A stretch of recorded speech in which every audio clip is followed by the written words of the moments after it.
मित्रांनो नमस्कार. एक मोठी बातमी डीएस संदर्भात गुड न्यूज. सर्वोच्च न्यायालयाचा एक मोठा निर्णय आलेला आहे आणि या कर्मचाऱ्यांना विशेषतः पेन्शनधारकांना मोठा लाभ मिळणार आहे.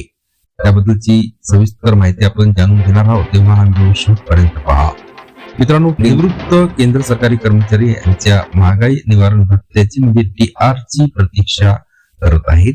या दरम्यान सर्वोच्च न्यायालयाने शुक्रवारी एक महत्वपूर्ण निकाल दिला आहे.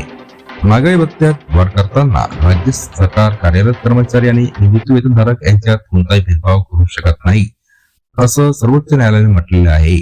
न्यायमूर्ती मनोज मिश्रा आणि न्यायमूर्ती प्रसन्न बी वराडे यांच्या त्रिसदस्यीय खंडपीठाने निवृत्तांच्या समानतेच्या अधिकाराचे समर्थन करत केरळ सरकार आणि केरळ राज्य परिवहन मार्ग मंडळाने दाखल केलेल्या याचिका फेटाळून लावलेल्या आहे. महागाईचा परिणाम कार्यरत आणि निवृत्त अशा दोन्ही कर्मचाऱ्यांवर समान रीतीने होतो, असे न्यायालयाने आपलं म्हणणं म्हटलेलं आहे. पुन्हा भेटूया पुढच्या व्हिडिओमध्ये. धन्यवाद.